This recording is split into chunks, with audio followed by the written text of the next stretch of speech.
నా పేరు గడ్డిపాటి బాలకోటేశ్వరరావు. నా బాల్యం అంతా కూడా ఆనందానికి ఇంత అంతగా. నేను 5th స్టాండర్డ్ చదువుతున్నప్పుడు మా నాన్నగారు వ్యవసాయం అంటే మన చెయ్యి ఎప్పుడు ఎలా ఉంటుంది, ఉద్యోగం అయితే చెయ్యి ఎలా ఉంటుంది.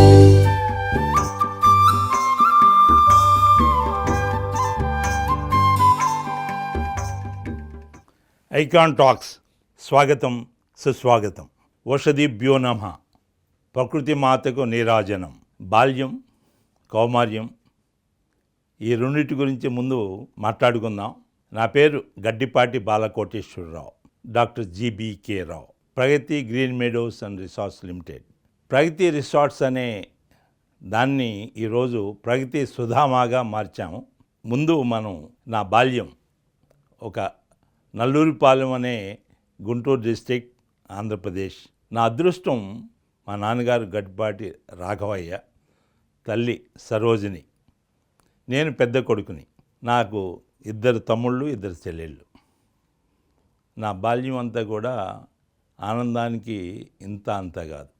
ఆ రోజుల్లోనే మా నాన్నగారు 1953లోనే పల్లెటూరులో ఒక ఇల్లు అనేది, ఒక 20 ఎకరాల చెరువు ముందు సెంటర్ ఆఫ్ ది విలేజ్లో ఆ చెరువు చూస్తూ ఉంటుంటే కమలాలు పూలు, మనం ఏదైతే పద్మాలు అంటామే అదే తాగటానికి నీరు. దాంట్లో 2 కట్టెలు ఉండేవి సెంటర్లో. మాకెప్పుడు అనుమానం, ఈ ఎందుకు పెట్టారు ఈ కట్టెలని. 2 కట్టెలు అప్పుడు చెప్పేవాళ్ళు అదేదే పక్షులు తిరిగి తిరిగి వచ్చి అక్కడ సేద తీసుకుంటాయని. అలానే ఇంకొకటి, చిన్నప్పుడు ఆ పెట్టెలు వస్తే ఆ పెట్టెలను కొట్టడానికి ఆ పోలీసు అవన్నీ వేషంలో వచ్చేవాళ్ళు. ఆ పెట్టెల్ని తుపాకీతో పేలుస్తూ ఉండేవాళ్ళు. ఇవన్నీ చూస్తుంటే ఏదో క్వశ్చన్స్ వచ్చినాయి కానీ ఆన్సర్స్ ఎక్కడా మాకు ఆ రోజుల్లో ఎవరు చెప్పలేదు. వ్యవసాయం అంటే మా నాన్నగారికి 12 ఎకరాలు వస్తే 25 ఎకరాలు ఎలా చేశారు. నేను 5th స్టాండర్డ్ చదువుతున్నప్పుడు మా నాన్నగారు సాయంత్రం సంధ్యావంద కాలంలో నా చేయి పట్టుకుని ఊరిలోకి ఎంటర్ అవుతున్నాం. వ్యవసాయం ఏదైతే వరి చేనుల నుంచి, బాబు SSLC వరకు చదివితే మనం చాలు, వ్యవసాయం తప్ప వేరేది మనం వెళ్ళకూడదు. వ్యవసాయం అంటే మన చెయ్యి ఎప్పుడు ఎలా ఉంటుంది, ఉద్యోగం అయితే చెయ్యి ఎలా ఉంటుంది, వ్యాపారం అయితే అందరి సొత్తు ఇట్లా లాక్కోవాలనేది, అలాంటిది మనకు వద్దు. 2 వ్యవసాయం చాలా పవిత్రమైంది. కల్లాం దగ్గరికి అందరూ వస్తారు, సాకలి మంగలి అందరూ వచ్చి మనం ఇచ్చేదానికి ఆ సంతృప్తి, ఆ సంతోషం వాళ్ళ కళ్ళల్లో చూస్తుంటే ఆ ఆనందం ఇంత అంత కాదని వారి యొక్క మొట్టమొదట నాకు ఆ చెవుల్లో రింగ్ అవుతూ ఉంటుంది ఎప్పుడు. కానీ మా అమ్మగారు అలా కాదు. మా అమ్మగారు ఆ రోజుల్లోనే మహిళా మండలి ప్రెసిడెంట్. ఆమె మా ఇంట్లో ఒక 6 గదులున్న ఇంట్లో ఒక గది కుట్టు మిషన్లు పెట్టేసి అందరికీ ఈ ట్రైనింగ్, ఒక టీచర్ని పెట్టి పల్లెటూరులో వాళ్ళకి సెల్ఫ్ ఎంప్లాయ్మెంట్ ఉమెన్కి అది చేస్తూ ఆమె చాలా సంతోషంగా ఉండేది. అలాగే ఆధ్యాత్మిక చింతన ఎప్పుడూ ఆమెకు ఉండేది. నేను 5వ తరగతి వరకు ఎలా చదివింది, ఎలా చదువు మీద ఎక్కువ ధ్యాస అనేది లేదు. నాకు 5వ తరగతి నుంచి 6వ తరగతి రేపల్లి వెళ్ళి చదువుకోవటం, 5 వరకే మాకు. బసవయ్య అని నా క్లాస్మేట్ 6th స్టాండర్డ్లో, ఆయన్ని 6th స్టాండర్డ్లో కంటిన్యూ చేయకుండా వాళ్ళ నాన్నగారు ఆపేయమన్నారు. నాకు చాలా బాధ వేసింది. నాకంటే బాగా చదువుతాడు, ఇంగ్లీష్ బాగా వస్తుంది, మరి ఆ కుర్రాడిని ఎందుకు అని నేను వాళ్ళ ఇంటికి వెళ్ళి వాళ్ళ నాన్నగారిని అడిగాను. ఆ రోజుల్లో ఎందుకు మానిపిస్తున్నారంటే, మీలాగా మేము డబ్బున్న వాళ్ళం కాదు, రెక్కాడితే కానీ డొక్కాడదని చెప్పారనమాట. నాకు అది ఈరోజు కూడా అది రింగ్ అవుతూ ఉంటుంది, చిన్నప్పటి విషయాలు. నేను అల్లరిచిల్లరిగా ఉండటం వలన నన్ను మా అమ్మగారు వ్యాసాశ్రమం అని ఒక ఏర్పేడు సద్గురు మలయాళ స్వామి వారి దగ్గర మళ్ళా 5th స్టాండర్డ్లో నన్ను చేర్చుకోవడం జరిగింది. That is one turning point for me. కానీ ఆ రోజుల్లో అది దాని ఇన్ఫ్లుయెన్స్ ఏదైతే ఉందో తర్వాత వచ్చింది. కానీ అప్పుడు అక్కడ కూడా మ్యాథమెటిక్స్లో నేను ఎప్పుడు ఫస్ట్ ఉండేవాడిని అక్కడ. అప్పుడే కాదు, నా క్యారియర్ మొత్తం కూడా మ్యాథమెటిక్స్ 7 ప్రాబ్లమ్స్ ఇచ్చి 5 అటెంప్ట్ చేయమంటే 7 నేను అటెంప్ట్ చేశాను. 7లోనూ నాకు 140 వచ్చేది 100కి బదులు. సో ఇంగ్లీషు పూర్తిగా అక్కడ ఆశ్రమం అట్మాస్ఫియర్లో, సాంస్క్రిట్ నా చేత 5th, 6th, 7th స్టాండర్డ్లోనే Shri Sadhguru మలయాళ స్వామి భగవద్గీత కంఠస్థం చేయించారు. కానీ ఆ రోజుల్లో ఎందుకు ఇదంతా, ఇంగ్లీష్ లేదు, ఫ్యూచర్ ఏంటి, అలా ఉండేది మనసు. అక్కడి నుంచి 7th చాటర్గడ్డ చదువుకోవటం రావడం, చాటర్గడ్డలో 1 year చేయటం, తర్వాత రేపల్లె అక్కడ 9th అక్కడ చదవటంలో నాకు స్కూల్ అంటే ఒక టీచర్తో గొడవపడ్డాను. ఆ టీచర్తో గొడవపడి నేను స్కూల్ మానేశాను. మా నాన్నగారు చాలా బాధపడ్డారు. వ్యవసాయంలో పెట్టారు.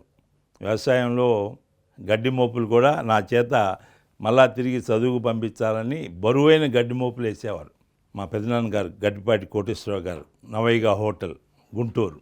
వారు ఒకసారి వచ్చి నన్ను గుంటూరు తీసుకెళ్ళటం. అక్కడ రవి ట్యూటోరియల్ కాలేజ్ అని ఉంది, CVN Dhan. So that is another lessons తీసుకోవటానికి ఇంటి దగ్గర నుంచి నేను నెత్తిన పెట్టుకుని మా ఇంటి నుంచి ఊరు రేపల్లి వరకు ఆ పెట్టి మోసుకెళ్తుంటే మా ఇల్లు దాటంగానే రెండో ఇల్లు బసవయ్య గారని అక్కడ అరుగులు ఉంటాయి. అరుగుల మీద కూర్చొని ఎక్కడికి వెళ్తున్నావు అన్నాడు. జనరల్గా ఎక్కడికని అడగరు, సాంప్రదాయం కొద్దిగా నాకు అది ఎక్కడికైనా అడగకూడదు కదా, ఈ పెద్ద ఆయన ఎక్కడికైనా అన్నాడు. నేను చెప్పాను సివిఎన్ ధన్ రవి ట్యూటోరియల్ కాలేజీలో చదువుకోవడానికి వెళ్తున్నాను. మావాడు వెళ్ళాడు, ఎలగబెట్టాడు, నువ్వు కూడా వెళ్ళు, నువ్వు కూడా మీ నాన్న డబ్బులు ఖర్చు పెట్టి మళ్ళీ తిరిగి వస్తావు అని అన్నాడు. మైండ్లో అది రింగ్ అవుతూ ఉంది. అది రవి ట్యూటోరియల్ కాలేజీలో సివిఎన్ ధన్ నన్ను చాలా ప్రేమించేవాడు. ఎంత ప్రేమించేవాళ్ళు అంటే ఆ రోజు నేను స్మోకింగ్ చేసేవాడిని. అయినా కూడా ఆయన నాతో మాన్పించడానికి నా మీద చేయెత్తటం, ఇలాంటివి జరిగినా కూడా చేయబట్టుకోవటం, ఎప్పుడూ ఒక టీనేజ్, నేను ఒక పెద్ద జమీందారు పిల్లవాడిని అనే భావన, అది ఖర్చు కూడా అలాగే చేస్తుండేవాడిని. ఈ స్కూల్ నుంచి ఇంజనీరింగ్కి ఆర్ఈసి కురుక్షేత్ర, హర్యానా, అప్పుడు పంజాబ్ హర్యానా, అక్కడ నా ఫస్ట్ ఇయర్ చదువుతుంటే నాకు అక్కడ సబ్జెక్ట్ నాలెడ్జ్ హిందీ తెలియదు, కనీసం మంచిని అడిగేది కూడా తెలియదు, ఇంగ్లీషు అట్టట్ట ఉండేది. అక్కడ ఫస్ట్ ఇయర్ కంప్లీట్ చేసి సర్టిఫికేట్ తీసుకోకుండా, ట్రాన్స్ఫర్కి అప్లికేషన్ పెట్టకుండా ఫస్ట్ ఇయర్ అయిపోగానే సర్టిఫికేట్ తీసుకుని హైదరాబాద్ రావడం జరిగింది. అప్పుడు జేఎన్టీయు కాలేజీకి వెళ్తే సుబ్రహ్మణ్యం గారు ప్రిన్సిపల్ ససేమీ ఒప్పుకోలేదు. నువ్వు ప్రొసీజర్గా రాలేదు, అట్లా తీసుకురాకూడదు, ముందు అప్లై చేయాలి, మేము అగ్రీ అయితేనే రావాలని. అక్కడి నుంచి 3 months నేను నా వల్ల కాకపోతే డాక్టర్ విఆర్కే రావు గారు ఈజ్ మై అంకుల్. ఆయన IIT Bombay first doctorate, IIT Bombay. ఆయన 15 years Bombay and Calcutta experience తర్వాత ఇక్కడ ఒక చిన్న స్మాల్ స్కేల్ ఇండస్ట్రీ పెట్టుకుని, ఈ ప్రొఫెసర్స్ అంతా ఆయనకు తెలిసిన వాళ్ళు, క్లాస్మేట్స్ ఉన్నారు, హైడ్రాలిక్స్ వీళ్ళంతా. వచ్చి ఆయన చెప్తున్నా కూడా నాకు సీట్ దొరకల. నేను డైరెక్ట్గా వైస్ ఛాన్సలర్ సత్యనారాయణ గారు అని ఉస్మానియా యూనివర్సిటీ, ఈ జేఎన్టీయూ ఇప్పుడు వచ్చింది, అంతకుముందు దాని కింద ఉండేది, సత్యనారాయణ గారు వారి యొక్క గెస్ట్ హౌస్ ఆ ప్రచారాలు చేస్తున్నాను ఆయన గేట్ ముందు. ఆయన నన్ను చూసి ఇట్లా చూడంగా నేను అప్పుడు చేయెత్తి ఇట్లా అన్నాను. వెంటనే సెక్యూరిటీ పిలిచి ఎందుకు వచ్చాడు అంటే నేను చెప్పాను, లోన్కి రమ్మని సిగ్నల్ ఇచ్చాడు. లోన్కి వెళ్ళి ఆయనతో నాకు చదువుకోవాలని బాగా ఉంది, ట్రాన్స్ఫర్ సర్టిఫికేట్ తీసుకొచ్చేసాను అప్లై చేయకుండా ఏ కాలేజీకి, మా అమ్మగారు అయితే నేను బాగా చదవాలని ఉంది, మీరు సీట్ ఇప్పిస్తే నేను చదువుతాను, లేకపోతే నేను వెళ్ళి వ్యవసాయం చేసుకుంటాను అని చెప్పాను. ఇంతే. ఈ called me inside is room. ఆ రోజు సెల్ ఫోన్ లేవు, ల్యాండ్లైను. ఆయన బెడ్రూమ్ నుంచి Subrahmanyam, mister Subrahmanyam, I'm sending a special candidate, admit him, అంతే. ఇక అక్కడ నుంచి real turning point doctor VRK Rao. ఆయన ఇండస్ట్రీ ఉంటే ఆల్మోస్ట్ ప్రతిరోజు నేను కాలేజీ కంటే వారి ఇండస్ట్రీలోనే గడిపేవాడిని. 4 years, 4 సంవత్సరాలుకి నాకు ఎలా అయిందంటే, ఎగ్జామ్ రాశాను ఫైనల్ ఇయర్. నెక్స్ట్ డే ఆయన నన్ను డాక్టర్ ప్రసాద్ గారని ఎంఎం సూరి అండ్ అసోసియేట్స్, ఆ రోజు రణబక్షి ల్యాబొరేటరీస్కి ఈ MM Suri associates, they are the consultants. MM Suri the highest paid royalty those days in India. అలాంటి సందర్భంలో నేను అక్కడ ఇన్ఛార్జ్ డాక్టర్ ప్రసాద్ గారు నన్ను చూసి, మా అంకుల్తో వెళ్ళటం, నన్ను చూసి ఏం చేస్తున్నావు అన్నారు. I said I just yesterday exam complete అయిందని చెప్పారు. వచ్చి చేరతావా మా కంపెనీలో అన్నారు. ఇంకేముంది, మా అంకుల్ ఇంకా చూశాను, స్మైల్ ఇచ్చారు. వెంటనే I said I will join అన్నారు. Come tomorrow. అది నాకు ఎంత అద్భుతమైన ఆపర్చునిటీ అంటే, 250 రూపీస్ స్టైఫండ్, 6 months తర్వాత డిసైడ్ చేస్తున్నారు. Because of my experience in 2 monthsలో దే గేవ్ మీ 800 రూపీస్. ఆ 800 రూపీస్ అనేది మా ఇంట్లో కానీ మా చుట్టుపక్కల కానీ, ఆ 800 రూపీస్ 30 సంవత్సరాలు జాబ్ చేసిన ఎంకామ్ ఆయనకి రావట్లా, మా అంకులు డాక్టర్ ఆయన సూర్యనారాయణ గారు. అది నాకు ఈ అమౌంట్ చూడంగానే, చెప్పంగానే ఇంట్లో మా వాళ్ళందరికీ సందడే సందడి. అక్కడి నుంచి 2 years ఎంఎం సూరి గారు పూణే నన్ను తీసుకెళ్ళి, అక్కడ ఏదైతే ఎక్విప్మెంట్ మ్యానుఫ్యాక్చరింగ్, ఆయనంతా రీసెర్చ్ ఓరియంటెడ్, టోటల్ రీసెర్చ్ నాకు అప్పచెప్పి R&D ఎక్విప్మెంట్ మ్యానుఫ్యాక్చరింగ్ టైంలో కూడా నన్నే ఇన్ఛార్జ్గా చేశారు వర్క్షాప్కి. Smita Patel's father Shivajirao Patel was the power minister Maharashtra at the time, is partner. Mayor of the Bombay is partner. అలాంటి కంపెనీలో నన్ను ఇన్ఛార్జ్గా చేయటం జస్ట్ విత్ 3 years ఎక్స్పీరియన్స్. 75లో పాస్ అయ్యాను, 78లో పూణేలో. That's what ever I. Did రోజుల్లో నేను చేసిన దానికి 35 years ఎక్స్పీరియన్స్ ఉన్న వాళ్ళు they stand my technology, my approach. వర్క్షాప్లో అది గైడ్ చేయటం, any machine glaze cylinders, global digesters, ఇవన్నీ న్యూ టెక్నాలజీ. అప్పుడు పెటల్స్గా ఉండేదాన్ని పర్ఫెక్ట్ రౌండ్ షేప్లో 4.8 meter diameter, the trunnions 4.8 meters centre to centre. ఇట్లాంటివన్నీ very very difficult things which. దాంతో ఇక ఆ కంపెనీలో నాకు ఫుల్ సపోర్ట్ అనమాట. 18 hours నేను పనిచేసేవాడిని. 1980 ఎంఎం సూరి ఈ expired. So then I started my own industry పూణేలో.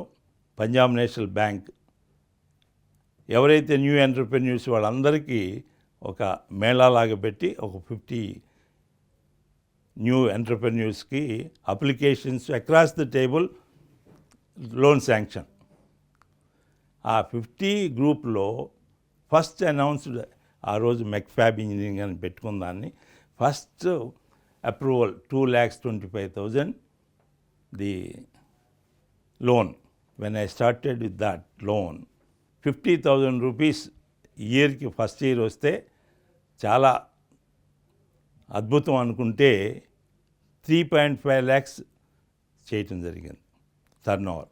Second year 15 lakhs. Second year కల్లా I got it approved this manufacturing unit, Lloyd's, Bureau Veritas, బ్యాస్ council, PDIL, Nagpur explosives. Even today international టెక్నాలజీస్తో ఉన్నది ఈరోజు కూడా. అలాంటి టెక్నాలజీతో నేను ఎవరిని తీసుకున్నాను? వాచ్మెన్ 6 రూపాయలు, ఆ రోజుల్లో రోజుకి 6 రూపాయలు జీతం వాచ్మెన్ని తీసుకుని అట్లాంటి వాళ్ళని ఈ స్టెయిన్లెస్ స్టీల్ 316, 310S ఇట్లాంటి స్పెషల్ స్టీల్స్, ఆర్గానిక్, టైటానియం, వీటిని వెల్డర్స్ అప్రూవల్ కింద I used to spend those days 15,000 rupees for non-destructive, destructive tests అని. 6 rupees ఎర్నింగ్ పర్ డే ఉన్న అతను 250 రూపీస్ ఈ అప్రూవల్ అవ్వగానే వాడికి 250 రూపీస్ వచ్చేది పర్ డే 1982. అలా నా దగ్గర ఎంటర్ప్రెన్యూర్స్ ఇటు ఫిట్టర్స్ కానీ వెల్డర్స్ కానీ వీళ్ళంతా today they are entrepreneurs who is doing crores of business year. అక్కడి నుంచి ఒరిస్సాలో పౌమే స్టీల్స్ అని అక్కడ పెట్టాం. దానికి ముందు పౌమే స్టీల్స్ ముందు వీఆర్ ది లార్జెస్ట్ 83-85లో పూణేలో we are the largest solar water heating systems in India. మా తర్వాత జ్యోతి లిమిటెడ్ బరోడా ఉండేది, థర్డ్ మన BHEL R&D ఉండేది. 2 lakhs liters capacity, all dairy farms in India. And also మన చౌల్ట్రీ తిరుపతి దేవస్థానం చౌల్ట్రీలో మేమే ఇచ్చాం. అలానే సెంట్రల్ యూనివర్సిటీ క్యాంటీన్ మొత్తానికి మేమే చేసాం. ఇవి చేస్తూ హై స్పీడ్ స్టీల్ అనేది we are importing complete 4,500 metric tons a year. That steel, without steel you don't have any submarines or spacecraft, because that cobalt vanadium, when you drill a hole or a tap, 1 to 2 microns variation even after 1 million drilling or tapping. The sharpness is to be maintained. That is the toughest steel to handle. Those days 15 lakhs rupees per metric ton, మాది 8,000 rupees per metric ton ఉండేది normal steel. So దాంట్లో we are successful. And మేము ఏదైతే public issue వెళ్ళామో 12 times subscribed and 70 lakhs I spent postal charges to return the money, excess money what ఆ రోజు వచ్చినప్పుడు, that is 1991. ఎప్పుడైతే నేను పూణేలో ఇండస్ట్రీ స్టార్ట్ చేసి 1980లో 83 కల్లా మిల్క్ పౌడర్ మేకింగ్ ప్లాంట్స్ అని ఎయిర్ కండిషనింగ్, ది మిల్క్ని కండిషనింగ్ చేయడానికి కూలింగ్ చేయాలి. ఆ ఎక్విప్మెంట్ మేము ఆల్ఫా లావల్కి, అప్పుడు వల్కన్ లావల్కి సప్లై చేస్తుండేవాళ్ళం. Because of our Lloyds approval and bureaucracy approval, orders ఎప్పుడు నేను ఎక్కడికి వెళ్ళేవాడిని కాదు. First 1 year. తర్వాత మై ప్రైస్, ఏ ప్రైస్ నేను కోట్ చేస్తే ఆ ప్రైస్కి నాకు ఆర్డర్స్ వచ్చాయి. Not only Alfa Laval, even Telco, even Philips, Bharat Forge, అక్కడ ఉన్న మల్టీనేషనల్ కంపెనీస్ ఏదైనా if it is difficult, if they don't get that from any one else. ఆ రోజుల్లో ఆ మెక్ఫ్యాబ్ అనేది అలా ఉండేదన్నమాట. అలాంటి స్థితిలో నేను ఫస్ట్ 82లో ఏదైతే నేను ఆ మిల్క్ చిల్లింగ్ ప్లాంట్ నేను తయారు చేస్తున్నానో దానికి 3.75 lakhs నేను టర్న్ ఓవర్ చేస్తే excise and customs they gave me penalty 25 lakhs. నాకు మైండ్ బాగ్లింగ్ అనమాట. నేను చేసింది 3,75,000, అది కూడా మిల్క్ అనేది చిల్లింగ్ చేయకపోతే పాడైపోతుంది. ఇలాంటి దానికి ఎక్సైజ్ అండ్ కస్టమ్స్ ఎలా పెడుతున్నారు? నాలాగా ఇంకో అతను చేస్తుంటే అతను ఆ పేపర్ చూసి నోరు తెరిచి అట్లాగే డెడ్ ఆన్ స్పాట్ నించుని పడిపోయాడు, కూలిపోయాడు. నాకు నవ్వొచ్చింది. How this country is killing the entrepreneurs and not having a sense. Chilling plant దానికి 125% డ్యూటీ, మళ్ళీ దాని మీద పెనాల్టీలు. Then I called mister Kotawale, represent to the customs district collector there. Continues 2 years. Every alternate day I used to go and tell, this is the equipment, is not final finish, it is done for the alpha level, vulcan level.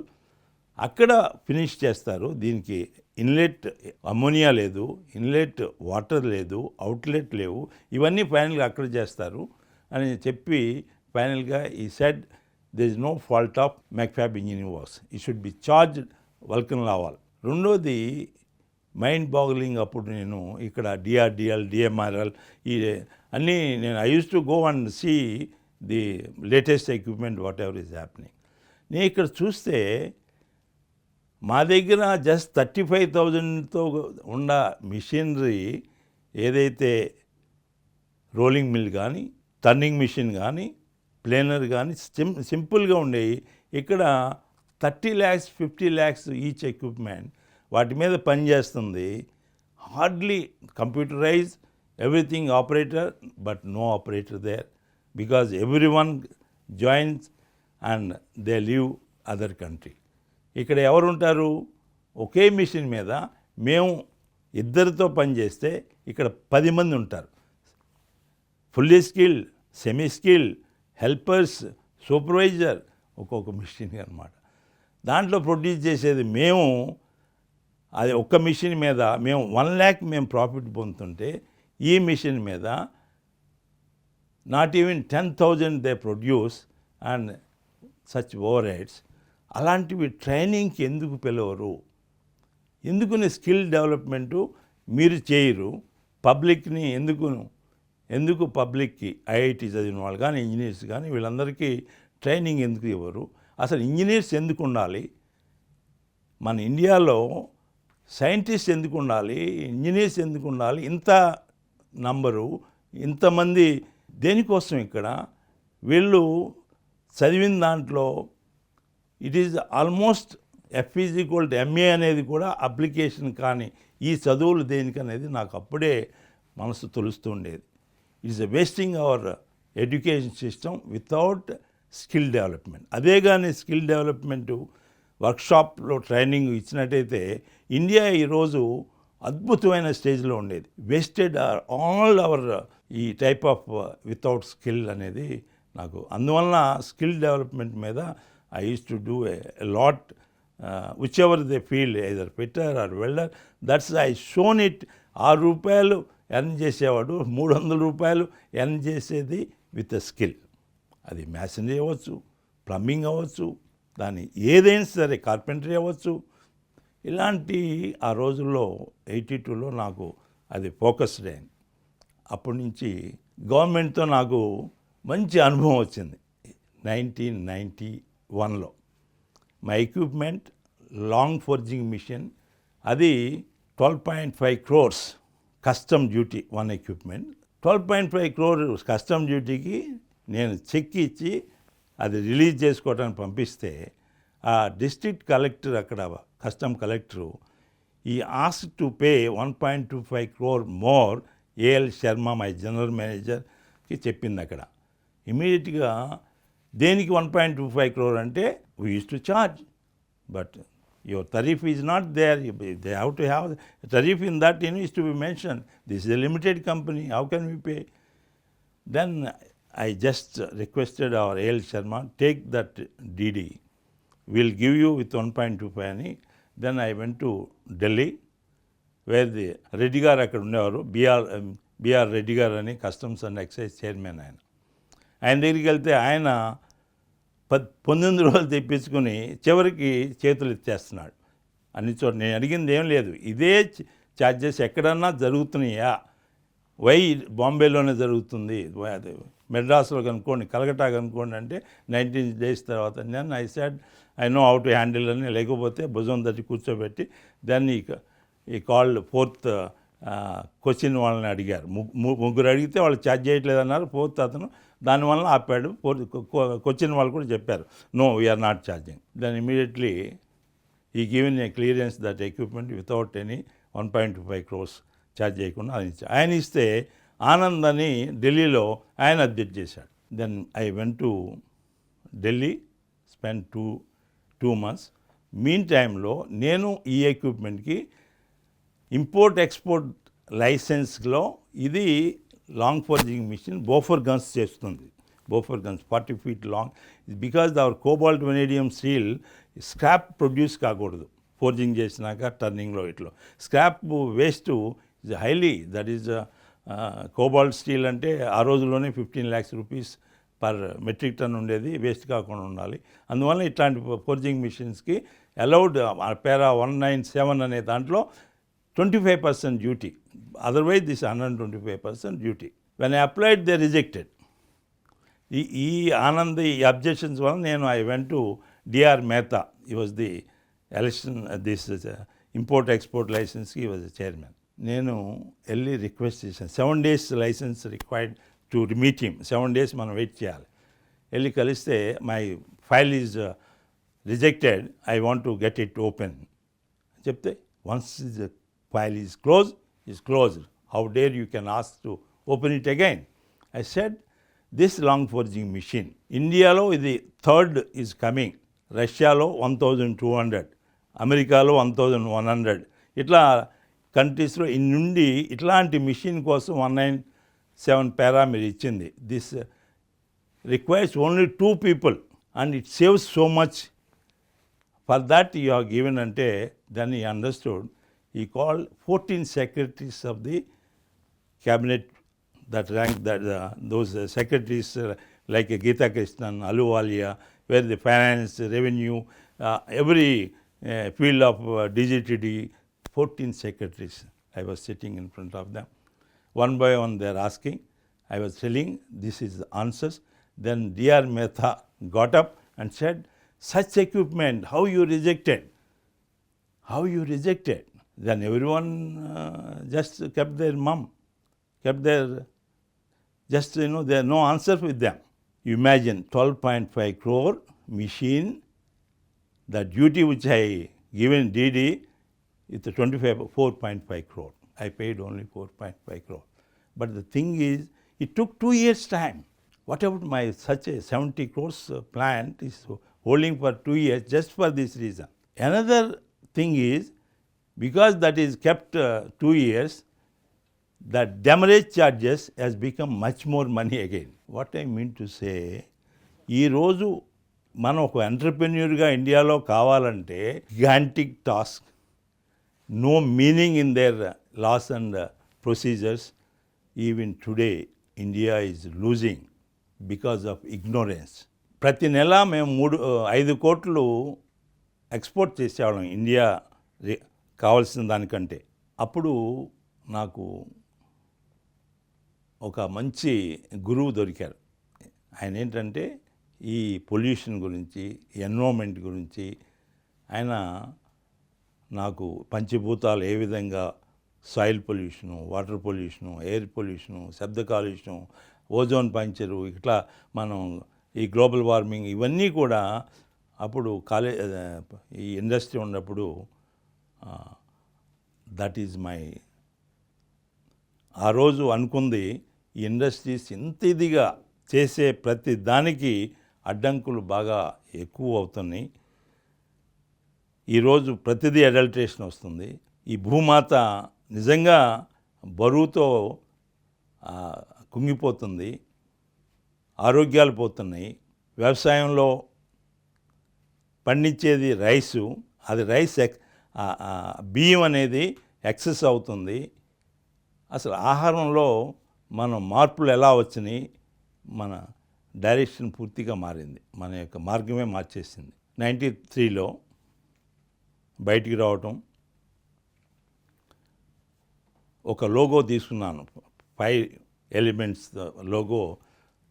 ఆ logo 5 elements అంటే earth, water, air, fire, Akash. వీటిని balance చేస్తే health అని, అంటే ఆరోగ్యం అని. ఇవన్నీ imbalance అయితే మనకు అనారోగ్యం అని. దాంతో మనం ఈ Pragati green Meadows and resorts Limited, Green Meadows అంటే మా ఇంటి పేరే గడ్డిపాటి, గ్రీన్ అంటే గడ్డి, మెడోస్ అంటే పాటి, గ్రీన్ మెడోస్ అలా పేరు వచ్చింది.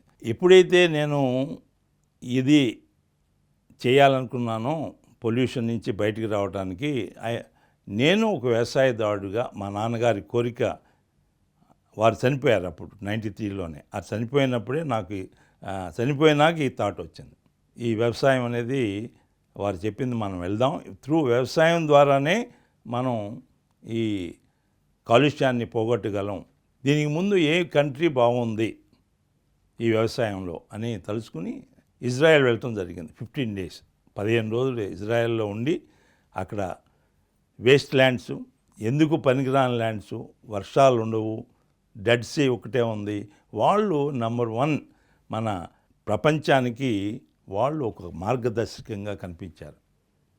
అప్పుడు నేను వచ్చినప్పుడు మన దగ్గర క్వశ్చన్స్ వేసాను, 4 రకాలుగా అడిగాను. నాకు ల్యాండ్ కావాలంటే ఎక్కడ ఉండాలని, సిటీకి దూరంగా ఉండాలి, హైవేకి దూరంగా ఉండాలి, ఎవరు దున్నటానికి సాహసించిన వాళ్ళు అలాంటి భూమి వేస్ట్ ల్యాండ్ ఉండాలి, 4th డిప్లీటెడ్ వాటర్ ఉంది. ఆ విధంగా వెళ్తే అందరూ నవ్వారు, ఈడెవరు ఇక్కడికి వచ్చి మట్టిలో డబ్బులు పోస్తున్నారని.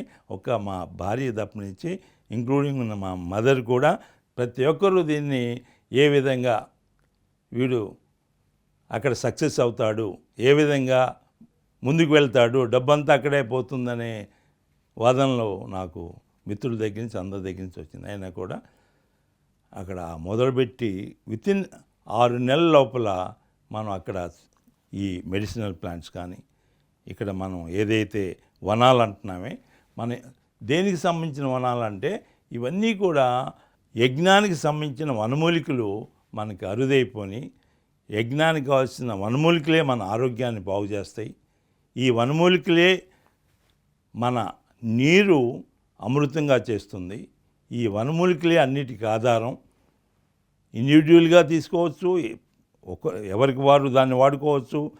పాండమిక్కి మొన్న వచ్చింది చూసారా, ఈ కోవిడ్, ఈ పాండమిక్లో కూడా యజ్ఞాలు చేస్తే ఇవన్నీ పోతాయి అనే ఆ సాంప్రదాయాన్ని ఏదైతే భగవద్గీత చదివిన తర్వాత అప్పుడప్పుడు నాకు గురువుల్ని కలవటం, వాళ్ళ చెంత ఇలాంటి మొక్కల గురించి, ఔషధుల గురించి, ప్రకృతి గురించి, ఈ ఏ విధంగా ఏ మొక్కలు అనే దాంట్లో ఒక అధ్యయనం, ఒక అధర్వణవేదం కానీ, యజుర్వేదం కానీ, ఋగ్వేదం కానీ, సామవేదం కానీ, వీటిలో ఉన్న ఎక్కడ ఈ మన మహాభారతం కానీ, ఇటు రామాయణం కానీ, ఎక్కడ ఈ వనమూలిక గురించి ప్రస్తావన వచ్చింది అవన్నీ తీసుకుని మనం అక్కడ త్రిమూర్తి వనం, పంచవటి వనం, పంచభూత వనం, నవగ్రహ వనం, నక్షత్ర వనం, రాశి వనం, సప్తఋషి వనం, హిరయక పత్రిక వనం. ఎందుకు దీని గురించి చెప్తున్నానంటే, మనం ఋషి సంస్కృతి, ఋషులు చక్రవర్తుల్ని ఏ విధంగా, వీడు చక్రవర్తి, వీడు రాజు, వీడు మహారాజు, ఎలా వారు చెప్పినట్టు జరిగింది అప్పుడు ఋషులు. దానికి ఏది నిర్ణయం అంటే, ఎంత గోవుల్ని, ఎన్ని గోవుల్ని తీసుకొచ్చి వారికి ఇస్తారు, ఎన్ని వనమూలికలు తీసుకొచ్చి ఇస్తారు, ఎవరి దగ్గర ఆ 2 సంపదలు ఉన్నాయో వారే మహాచక్రవర్తి. ఈ 2 లేని వాళ్ళు నెక్స్ట్ అన్నమాట. అంటే దాని యొక్క విలువ వాళ్ళు మహర్షులు తెలుసుకుని అలాంటి వనమూలికలు, ఔషధులు, దాన్ని ఈ గోవుల్ని, దానికి నాకు కృష్ణుడు ఫోటో కనిపించింది. ఎప్పుడైతే కృష్ణుడి ఫోటోలో చుట్టూ ఆవులు ఉన్నాయి, చుట్టూ చెట్లు ఉన్నాయి, నాకు ఆన్సర్ దొరికింది. కృష్ణుడు చెప్పేది ఏంటంటే, వృక్షో రక్షిత రక్షిత గో సంరక్షణ అనే మెసేజ్ నాకు అది రావడం జరిగింది. నాకు ఇంట్యూషను ఏదైతే వస్తుందో మనసులోకి, అది I strongly believed that God is giving this message అని. ఏ విషయం వచ్చినా ఈరోజు కూడా ఆ మెసేజ్ నాకు వస్తుందంటే అది చేసి తీరాలి. ఎందుకంటే ఆ భగవంతుడు, ఆ నమ్మకం, విశ్వాసం, ఆయన మీద ఉన్న ప్రీతి, ఇవన్నీ కూడా ఆయన మన ద్వారా చేసుకుంటున్నాడు. ఇక్కడ వనమూలికలు కావాలని ఆయన కోరుకుంటేనే నేను అక్కడికి వెళ్ళటం జరిగింది. లేకపోతే నేను అసలు ఆ టర్నింగ్ చేసుకుంటూ అసలు దీనికి దానికి సంబంధం లేనిది ఎలా వచ్చానని చూస్తే, నాకు డైరెక్షను ఒక భగవంతుడే ఇస్తున్నాడు అనే ఎక్కడ సంశయం అనేది లేకుండా ఆ విధంగా మనం ఆ వనమూలికల్ని మనం చేసుకుని, ఈ వనమూలికలతో మా దగ్గర ప్రగతి 2500 ఏకర్స్లో మనం 95 కిలోమీటర్స్ రోడ్స్, ఏ రోడ్డు చూసినా మీరు ఎక్కడ ఉంటున్నారంటే వేప వీధి, లేకపోతే కదంబా వీధి, అలా మనం కల్పవృక్షాలు ఏ అయితే కల్పవృక్షాలు వాటి గురించి మనం తెలియకుండా పోయింది. మణిద్వీపంలో అమ్మవారి దగ్గరికి, లలితా త్రిపురసుందరి దగ్గరికి, శారదాదేవికి ఎలా అంటే ఆమె కొండ మీద ఉంటుంది. అక్కడికి వెళ్ళేటప్పుడు అమృత సముద్రం దాటాలి, హరిచందనం వనం దాటాలి, మందారం వనం దాటాలి, ఇవన్నీ కల్పవృక్షాలు. మూడోది కల్పకం, అంటే కల్పం అంతా ఏదైతే కల్పవృక్షం బ్రహ్మాంబలిక ఆ వనం దాటాలి. దాని తర్వాత సంతానం, తర్వాత పారిజాతం, మారేడు, కదంబ వనవాసిని. ఎందుకు ఇలా పెట్టారని చూస్తే ఆ చెట్లు ఏ అయితే వర్షం పడినప్పుడు ఆ రూట్స్ని కట్ చేసుకుంటూ ఆ మెడిసిన్ వాల్యూ ఆ సముద్రం నీళ్ళలోకి వచ్చినప్పుడు ఆ నీరు అమృతం అవుతుంది. అదే నాకు ధన్వంతరి ఫోటోలో కూడా కుడి చేతిలో వనమూలిక ఉంటుంది, ఎడమ చేతిలో అమృత భాండారం ఉంటుంది. ఆయన చెప్పింది అంటే ఇది నీటిలో వనమూలిక వేయటం వలన ఈ అమృతం అయింది అని చెప్పడంలో మనం రివర్స్ కూడా రెయిన్ క్యాచ్మెంట్ ఏరియాస్లో ఈ ప్లాంట్స్ వనమూలికలు ఏదైతే వేసేవాళ్ళు ఆ త్రిఫల, దశమూల, ఈ ఏదైతే వనాలు ఇవన్నీ వచ్చి దానికి ఆ విధంగా మనం పొల్యూషన్ అనే దాన్ని అరికట్టడానికి వ్యవసాయం అనే దానికి బలరాముడి చేతుల్లో ఉన్న నాగలి, ఆ రోకలి ఇవన్నీ చూస్తే మరి ఈ నవగ్రహ వనాల్లో ఒక్క గ్రహం యొక్క ఒక్క చెట్టు గురించి మనం తెలుసుకుంటే మన యొక్క భారతీయ సంస్కృతి సంప్రదాయాల్లో ఏం పోగొట్టుకున్నాం అనేది మనకు తెలుస్తుంది. ఒక మంగళ కుజగ్రహానికి ఏంటి చెట్టు? అకేషియా కెటాచు, దాన్నే చంద్ర అంటారు, దాన్ని ఖదిర అంటారు. అకేషియా కెటాచు, కత్తా కాచు, మనం తాంబూలంలో ఇచ్చేది కత్తా కాచు ఉంటుంది. అట్లాగే మజ్జిగ చేసుకునే కవం ఆ వుడ్తోనే వాడుకోవాలి. రోకలి దాంతోనే వాడుకోవాలి. పచ్చడి బండ దాంతోనే వాడుకునేవాళ్ళు, నల్లగా ఉంటుంది. నేను చిన్నప్పుడు ఊళ్ళో 2 కట్టెలు అని చెప్పానే, ఆ చెరువులో నీరు ఎక్కడెక్కడి నుంచో వచ్చి బ్యాక్టీరియా వైరస్లు వచ్చి పొల్యూషన్ అయిపోతుంది. దానికి ఈ ఆమ్లా, ఈ చంద్ర 2 కట్టెలు పెట్టేవాళ్ళు, వాటర్ ప్యూరిఫైస్ అవుతుంది. ఈరోజు మనం మినరల్ వాటర్ అంటాం, మినరల్స్ ఉండవు, కావాల్సిన దాంట్లో గుణాలే ఉండవు. మనం ఆ విధంగా ఈ మార్పు అనేది, టెక్నాలజీ అనేది మనని పూర్తిగా విధ్వంసానికి వాడుకుంటున్నాం, కానీ ఆ టెక్నాలజీని మంచికి ఎక్కడ వాడుకోవట్లేదు. ఇటు పూర్తిగా ఆయుర్వేదాన్ని మూలం పెట్టేశాం. మనం చదువుల్లో, ఎడ్యుకేషన్లో కూడా మనకేమొచ్చిందంటే అలోపతి. మన అగ్రికల్చరు, హార్టికల్చర్లో సేమ్ బ్రిటిష్ స్టైల్ ఎడ్యుకేషన్. మన యొక్క తులసి గురించి, త్రిమూర్తి వనాలు, ఈ కల్పవృక్షాలు, మనం ఏదైతే హనుమంతుడు తీసుకొచ్చాడు ఆ 4 మృత సంజీవిని, సంధానకారిణి, విశల్యకారిణి, సువర్ణకారిణి, వీటి గురించి తెలుసుకునే మన ఋషి సంస్కృతి పూర్తిగా ధ్వంసమైంది. ఈరోజు ప్రగతిలో ఒక దోమ ఉండదు, ఒక వైరస్ ఉండదు. మొన్న ఏ అయితే వైరస్ టైంలో 1.5 yearలో వీ డిడ్ 112 మ్యారేజ్లు చేశాం. ఒకే రోజు 5 మ్యారేజ్లు, 5,000 మంది. మరి అక్కడ కరోనా ఎందుకు లేదు? 700 మంది అక్కడ పనిచేస్తారు వీళ్ళకి, ఈ మ్యారేజెస్కి, మెయింటెనెన్స్కి, ఇదంతా. మరి సుధామ రిసార్ట్స్లో మరి వీళ్ళెవరికి ఎందుకు కరోనా రాలేదు? అది కాకుండా మేము మోర్ దాన్ 20,000 మందికి పాజిటివ్ వచ్చిన వాళ్ళకి నెగిటివ్ ఈ వనమూలికలతో ఇచ్చాం. మరి వాళ్ళకి సైడ్ ఎఫెక్ట్స్ లేవు, మన ఇండియాలో గుర్తింపు లేదు. వరల్డ్ బుక్ ఆఫ్ రికార్డ్స్ వాళ్ళు మనం ఈ సర్వీస్ కరోనా టైంలో చేసిన దానికి వాళ్ళు సర్టిఫికేట్ ఇచ్చారు. వరల్డ్ బుక్ ఆఫ్ రికార్డ్స్ మనం పెట్టిన వనమూలికలకి వారు సర్టిఫికేట్ 2 ఇచ్చారు వాళ్ళు మనకి అవార్డ్స్. ఈరోజు మనం మన యొక్క సంస్కృతిని వదిలేసి, భారతీయ సంస్కృతిని వదిలేసి మనం పాశ్చాత్య సంస్కృతిలో పడి ఈరోజు ఈ డ్రగ్స్ కానీ, పిల్లలకి వచ్చే ఏ రెసిడెన్షియల్ స్కూల్స్, కాలేజెస్లో ఎంత ఘోరాతి ఘోరంగా అయింది. డబ్బే ప్రధానం, డబ్బే సుఖం ఇస్తుంది. ఇంకా అంతకంటే మన ఎడ్యుకేషన్ అంతా కూడా ఎంత సంపాదించితే అంత నీకు సుఖం, సంతోషం, ఆనందం, శాంతి, భద్రత. అది నాట్ ట్రూ అనేది మనం ఈ కరోనా టైంలో ఎంతోమంది చుట్టూ ఓన్ హాస్పిటల్ ఉండి 20-30 డాక్టర్లు చుట్టూ ఉండి మరి డబ్బేం పనిచేయలేదు. జర్మనీలో ఈ కరోనా టైంలో అతను 85 years old, వెంటిలేటర్ పెట్టారు, బిల్లు 5,000 pounds పెట్టారు. చూసి ఏడుస్తున్నాడు, ఎక్కి ఏడుస్తున్నాడు. డాక్టర్లు అనుకున్నారు వీడు ఏదో హార్ట్ అటాక్ వస్తుంది, బిల్లు చూశాను. తర్వాత అంటాడు, బిల్లు కాదు, నేను 85 సంవత్సరాలు మీరు ఒక్క రోజుకి 5,000 pounds ఛార్జ్ చేశారంటే నా జీవితం అంతా ఈ భగవంతుడు ఇచ్చిన ఈ ఆక్సిజన్ దీని రేటు ఎలా కడితే నేను ఆయనకి రిటర్న్ ఇవ్వగలను, ఏ విధంగా ఈ ప్రాణవాయువుకి అంత విలువ ఉందనేది డెత్ బెడ్ మీద తెలిసింది. ప్రకృతిని కాపాడాలని ఎప్పుడైతే మనం మొదలుపెట్టామో అది దాంట్లో అనేక సాధక బాధకాలు మేము చూసాం. ఏంటంటే పూలు కూడా నేను భార్య కలిసి డ్రైవర్లను కూడా అందరిని తీసేసి, ఆ డిఫికల్ట్ ఎలాంటి డిఫికల్ట్ అంటే జీతం ఇచ్చే ఇది కూడా లేని పరిస్థితి వచ్చింది. ఎందుకని అక్కడ పప్పాయ వేసాం, 9 రూపాయలు మార్కెట్లో ఉంది. మేము మార్కెట్లో తీసుకొస్తే ₹10 పడిపోయింది. 70 ఎకరాలు ₹10 పడిపోతే మొత్తం మా బ్రదర్ నాన్న నరికేయమన్నాను.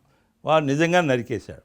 తర్వాత మళ్ళీ ₹9 వచ్చింది. ఈ పీరియడ్, ఇట్లాంటి పీరియడ్లో నేను డ్రైవర్ని కూడా వద్దు అని నేను మా భార్య కలిసి పూలు టెంపుల్స్ దగ్గరికి, అట్లాగే ఎక్కడెక్కడైతే ఈ ఫ్లవర్ బుకేలు చేస్తారో వీళ్ళందరికీ ఆ విధంగా తీసుకువెళ్ళిన రోజులు ఉన్నాయి. అలాగే మేము ఈ 2.5 acresలో ఒక ఇల్లు కట్టి దానికి ఒక 20 lakhs అప్పుడు మనం బడ్జెట్ పెట్టుకుని 1980 మనం ఏదైతే ఇక్కడ స్టార్ట్ చేసాం 93లో, అప్పుడు ఆ టైంలో అట్లా ఒక ఫామ్ హౌస్ లాగా వచ్చి ఉంటారు, ఆనందంగా ఉంటుంది అని అప్పుడు పెడితే అది సక్సెస్ కాదు. అప్పుడు my son Ajay MBA after engineering, ఆయన వచ్చి 2.5 acres కాదు 500 square yards పెట్టుకుంటే 500 square yards మేము పెట్టాము. ఇంకా అంతే, దానికి తిరుగులేదు. ఈరోజు ఇప్పుడు అందరూ 2.5 ఎకరం విలాస్ కావాలి. ఏం చెప్తున్నా అంటే స్టార్టింగ్లో మనం చేసే ప్రతిదానికి టైం, ఒక్కోసారి ఫెయిల్యూర్స్ అనేది దాన్ని చూసి భయపడి పారిపోవటం కాదు, దానికి మార్గాలు అన్వేషించితే దొరుకుతుంది. డిఫికల్టీస్, మేము ఒక 10,000 రూపాయలు అప్పు తీసుకున్న వాళ్ళు, మాకు ఒక డిఫికల్టీస్ వచ్చినప్పుడు 10,000 రూపాయలు అప్పు తీసుకుంటే వారం రోజులు ఇస్తామంటే వారం రోజులు ఇవ్వకపోతే రోజు ఫోన్లు, ఇక మా మిస్సెస్ అయితే ఇక పెడప్ అయ్యి ₹4 మనకో చోట ఇంట్రెస్ట్ ₹4 వడ్డీ తీసుకుని, ప్రతి ఇంట్లోనూ దుఃఖం సంతోషం అన్నీ ఉంటాయి. నాకు తెలిసినంతవరకు ఈ ఎక్స్పీరియన్స్లో దుఃఖం లేకపోతే సుఖం గురించి తెలియదు, కష్టం లేకపోతే మనం ఈరోజు కష్టపడటం అనేది మేము అక్కడ ఎలా, నేను మా భార్య వేప చెట్టు కింద చాపేసుకుని అక్కడే భోజనాలు అట్లా చేస్తూ అలా జరిగిన రోజుల్లో అందరూ అనుకుంటారు వీళ్ళు బాగా ఎంతో కష్టపడిపోయారు. మాకు నవ్వు వస్తూ ఉండేది. ఇంత సరదాగా, ఇంత ఆనందంగా, ఎయిర్ కండిషన్లో కూడా దొరకని అలాంటి స్థితిలో మనం ఉన్నాము.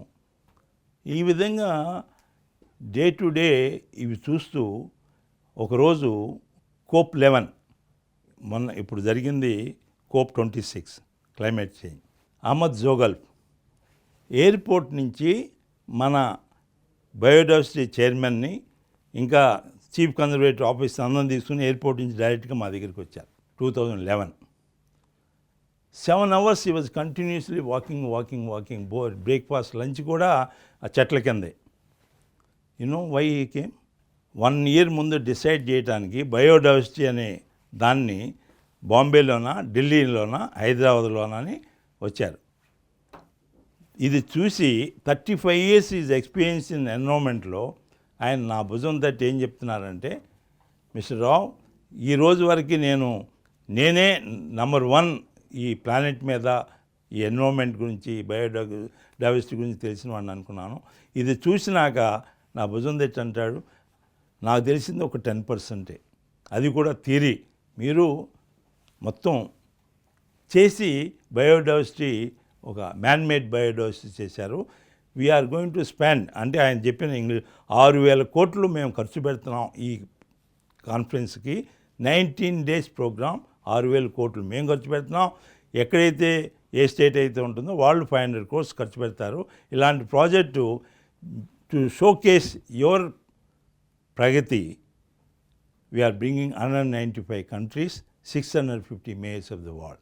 అలా ఆయన మధ్యలో 1 year టైంకి ఆయన డిసైడ్ చేసేసాడు హైదరాబాద్ అని. ఆయన రిటైర్మెంట్ వచ్చింది, ఆయన వెళ్ళారు. ఇప్పుడు డిసిజా పరేరా ఈ 1 month ముందు వచ్చారు.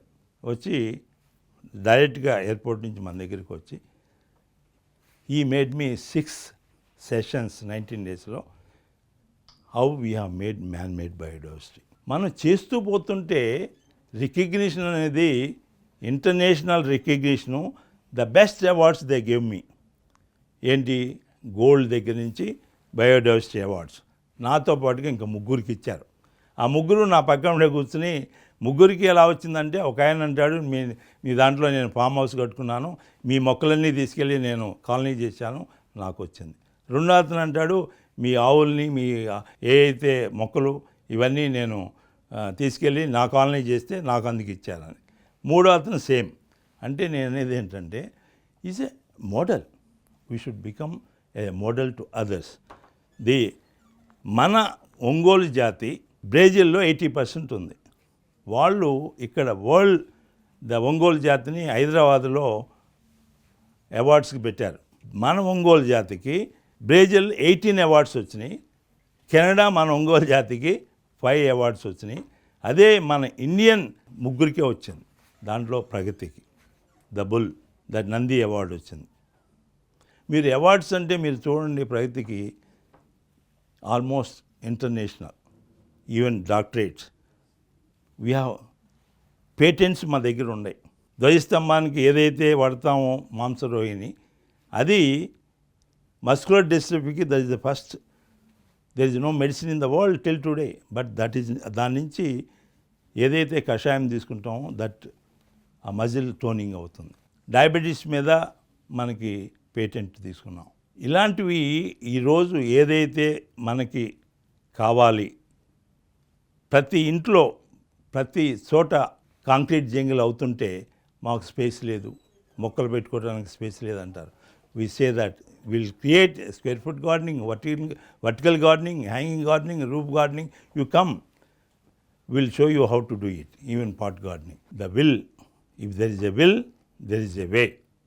మనం ఈరోజు జరుగుతున్న కాంక్రీట్ జంగిల్ ఏదైతే జరుగుతుందో, ప్రతి లేఅవుట్ కూడా ఒకప్పుడు చుట్టూ ఏ అయితే మనకి అద్భుతమైన గార్డెన్స్, మ్యాంగో గార్డెన్స్ కానీ లేకపోతే గ్రేప్ గార్డెన్స్ కానీ ఇవన్నీ ఉన్నట్టునే తీసేసి మనం ఒక కాంక్రీట్ జంగిల్గా వేసుకుంటూ భావితరం మనని క్షమించదు. ఎందుకంటే అంత పుట్టుకతోనే డయాబెటీస్, పుట్టుకతోనే బ్లడ్ క్యాన్సర్, 8-9 సంవత్సరాల పిల్లలకి రైసరాలు అయిపోవటం ఆడవారు. ఈరోజు సుఖం అంటే పిల్లలకి కానీ ఒక ఆడపిల్లని వేరే ఇంటికి పంపిస్తున్నప్పుడు మా అమ్మాయి కాలు కదపకూడదు, ఆమెకి పరిచారికలు ఉండాలి, వంట చేయకూడదు, వంట చేయడానికి 10 మంది ఉండాలి, వ్యవసాయదారుడైతే మా అబ్బాయి గట్టు మీద ఉండే చేయించాలి. ఇవన్నీ కూడా మన్ని పూర్తిగా అధోగతికి తీసుకువెళ్ళటానికి కష్టే ఫలే. కష్టం లేకుండా ఏది జరగదు.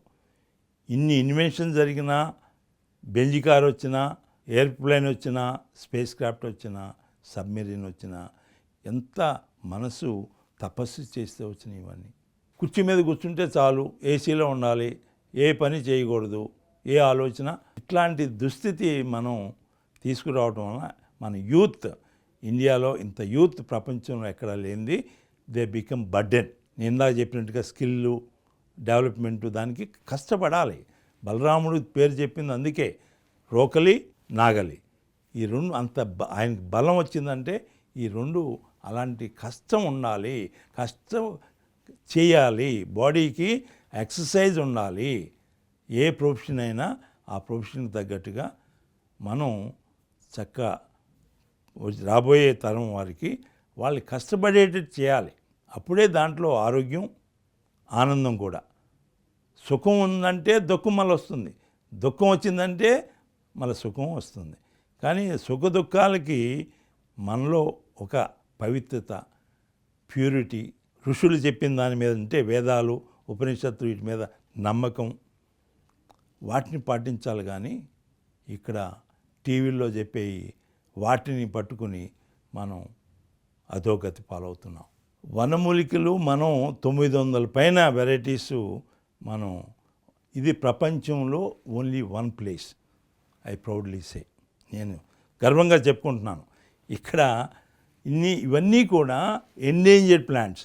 ఎండేంజర్డ్ అంటే ఎప్పుడైతే అంతరించిపోయే వాటిని, ఏదైతే ఒకటి అంతరించిందంటే ఏ స్పెసిమెన్, ఒక మ్యాంగో కానీ ఒక గోవా కానీ ఎలా అంటాయో వనమూలికలు కూడా ఏదైనా ఒక స్పెసిమెన్, అశ్వగంధో అమృతవల్లియో నశించింది అంటే పూర్తిగా ప్లానెట్ మీద లేదు అంటే 10 రకాల, అది పక్షులు కానీ యానిమల్స్ కానీ ఫిష్ కానీ వెరైటీస్, సముద్రంలో 10 specimen leaves from the planet. అవినావ సంబంధం. ఒక చెట్టు వచ్చిందంటే చెట్టు మొత్తం పక్షులు వచ్చేస్తాయి, దానికి కావాల్సిన కాయలతో అనేక రకాల జీవరాశులు వచ్చేస్తాయి, మంచి ఫార్మర్ గుడ్ ఫ్రెండ్లీ ఇన్సెక్ట్స్ వచ్చేస్తాయి, బటర్ఫ్లైస్ వచ్చేస్తాయి. ఇవన్నిటికి కారణం ఇది అందువలన మనం చూడాల్సింది ఈ కలెక్షన్ ఆఫ్ ప్లాంట్స్. ఒక్కొక్క వెరైటీ ఒక్కొక్క కలెక్షన్ వస్తూ ఉంటుంది. నీకు హనీ బీస్ కావాలంటే ఒక రకం ప్లాంట్స్, మీకు గబ్లాలు కావాలంటే నీకు ఒక రకమైన ప్లాంట్, హిమాలయాస్లో అక్కడ బర్డ్స్ కావాలంటే దానికి రకమైన సోమలత లాంటివి. ఒక్కో దానికి ఇవన్నీ కూడా 84 లక్షల జీవరాశులు సహజీవనం జరగాలంటే ఈ వనమూలికలు అనేది. అందువలన ఇప్పుడు ఏం జరుగుతుంది, పిచ్చుకలు పోని, రామందులు పోని, అనేక రకాలు పోని. అదేవిధంగా మన భారత సంస్కృతిలో ఏదైతే వనమూలికలు మనం స్కూల్లో నుంచి తీసేసాం, బాలగంగాధర తిలక్ ఎరేకు పత్రికలన్నా దీంట్లో పిల్లలకి connect with the nature connection చదువుల్లో ఉంటేనే అది అవుతుంది. ఆ టెక్సానమీ ఆ స్కూల్లోనే అది పెట్టిస్తే అది తీసేశారు. ఇలాంటివి ఎన్ని, ఇప్పుడు మనం శాండిల్వుడ్ మనం చేసుకోకూడదు, బ్యాంబూ పోయిన సంవత్సరమే తీసేశారు. ఇవన్నీ కూడా బ్రిటిష్ వాళ్ళు పెట్టిన పరిపాలనలో ఉన్న లాసు. వాడు ఒకడొచ్చి దేశాన్ని పరిపాలించాలి, వాళ్ళు పెట్టుకున్న దాన్ని ఈరోజు కూడా మనం అమలు పరుస్తాం. ఇప్పుడు శాండిల్వుడ్ పెట్టగా రిప్రజెంటేషన్ శాండిల్ పెంచుకోవచ్చు, కానీ ప్రతిసారి ఇన్స్పెక్షను అవన్నీ లైసెన్సు ఇవన్నీ దీని చుట్టూ తిరగటంలో మనిషి విసుగెత్తిపోతున్నాడు. బ్యాంబూ ఏంటండి, బ్యాంబూ మనం పెంచకపోవటం ఏంటి? దాని నుంచి వస్తువులు మనం ఆ బ్యాంబూ ఎక్కడ కనిపిస్తే జైల్లో వేసేస్తారు. అలాంటి లా ఉండేవి, కానీ ఇంప్లిమెంట్ కూడా చేయరు. ఇంప్లిమెంట్ చేస్తే జనం తిరగబడి దాన్ని బయటకు వచ్చేది. ఎందుకంటే ఎవరికాళ్ళు కామ్గా ఉంటారు, దొంగతనంగా తీసుకొస్తారు, చేసుకుంటూ ఉంటారు. భావితరం ముందుకు వెళ్ళాలంటే స్కిల్ డెవలప్మెంటు తప్పకుండా, వాళ్ళకి స్కిల్ డెవలప్మెంట్ మీద ఎక్కువ. ఇప్పుడు మ్యాషనరీ అవ్వచ్చు, ప్లంబింగ్ అవ్వచ్చు, కంప్యూటర్ అవ్వచ్చు, ఏదైనా కూడా దాంట్లో మనం చేసే ప్రతి పనిలోనూ ఆ వెల్డర్ కానీ ఫిట్టర్ కానీ వాళ్ళు మేము చూసాం. ఆ రోజుల్లోనే 6 రూపాయలు సంపాదించేవాడు 300 రూపాయలు ఆ రోజుల్లో 82లోనే సంపాదిస్తున్నారంటే, ఈరోజు ప్రపంచం అంతా మన యంగ్ జనరేషన్ని ఒక కంప్యూటర్లో ఇప్పుడు చూశారు.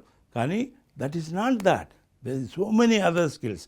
ఒక నర్సెస్ కూడా మంచి స్కిల్ ఉంటే నీకు చాలా పెద్ద నీకు కోట్లలో ఉన్న ఒక చెఫ్ వంటలో ఉంటే నెలకి ₹1,00,00,000 ఇచ్చే సంపాదించే వాళ్ళు ఉన్నారు. దాంట్లో ఆ టేస్ట్, ఆ కాంబినేషను, ఆ పద్ధతి, ఇవి మనం తీసుకురావాలి. మన దేశం ముందుకు వెళ్ళాలంటే యంగ్ పీపుల్ ఓన్లీ స్కిల్ కష్టపడించేటట్టు చేయాలి. ఈ ప్రభుత్వాలన్నీ ఈ లాస్ ఏదైతే పాత చట్టానికి అది రోత పుట్టించేటట్టుగా మనం చేస్తున్నాం. అలాగే మన కాన్స్టిట్యూషన్ ఆఫ్ ఇండియాకి ఫస్ట్ నంది ఒక స్కెచ్ చేశారు. నంది అంటే 4 వేదాలు, నందీశ్వరుడు, ఆ విధంగా అది లేకుండా మనం కాన్స్టిట్యూషన్ నడవదని. రెండోది వచ్చేదానికి మీకు యజ్ఞం చూపించారు. ఆ యజ్ఞంలో ఈ వనమూలికలు ఏ విధంగా ఇంపార్టెంటు, యజ్ఞాలు లేకుండా నడవదు. మూడోది రాముడు లక్ష్మణుడు సీత అయోధ్య వచ్చేటప్పుడు అధర్మాన్ని లంకలో జయించి వచ్చేటప్పుడు ఈ రామాయణం అనేది రాముడికి ఒక కాలు, ఒక పాదం సత్యం, ఒక పాదం ధర్మం. ఇవి మన యొక్క సంస్కృతి నేర్పింది. అలాగే భాగవతం, కృష్ణుడు భగవద్గీత ఉపదేశం 4వ పేజీ. అర్జున్ లాంటి వాడు నేల మీద పడిపోయి నేను యుద్ధం చేయను, తాతలు వీళ్ళంతా బ్రదర్స్ ఇది అది అని చెప్పుకుంటూ అది యుద్ధం అధర్మాన్ని జయించడానికి ఏదైతే కావాలో అర్జునుడు బోధించింది మనందరి కోసం, అది మనందరి కోసం. రామాయణం కానీ భారతం కానీ మన కోసం. అలాగే చివరి పేజీలో నటరాజు చూపిస్తారు. నటరాజు అంటే డమరికం, ఓంకారం, అనేక రకాల సృష్టి, స్థితి, లయ, అసలు ఆత్మ అంటే ఏంటి, పరమాత్మ అంటే ఏంటి, ఇంత అద్భుతమైన మన సంస్కృతిని పోగొట్టుకుని ఇటువంటివన్నీ కూడా ఈరోజేంటి అది సైన్ చేసింది మహాత్మా గాంధీ, అంబేద్కర్, రాజేంద్ర ప్రసాద్, ఇంత మంది సైన్ చేసి 150 మంది సైన్ చేసిన దాంట్లో మనది రిలీజియన్ అని ఒక మతంకి సంబంధించిందని అవి తీసేశారు. అది ఉందని తెలీదు, తీసింది తెలీదు. మనం ఈ స్థితిలో ఉన్నాం. ఒక ఎమ్మెల్యేని అడిగినా, ఒక మినిస్టర్ని అడిగినా, ఒక పొలిటీషియన్ అడిగినా ఈ కాన్స్టిట్యూషన్లో ఏముంది, స్కెచెస్ ఏముంది అని చెప్పడానికి తెలుసు ఏమీ లేదు. మనంతా కూడా ఓన్లీ వాట్సాప్లు, పనికిరాని టీవీలు, వీటి సబ్జెక్టు ఏదైతే మంచివి తెలుసుకోకుండా చెడుని మనం ప్రోత్సహించినంత కాలం మనలో మార్పు రానంతకాలం భావితరం మన క్షమించరు. ఓం శాంతి.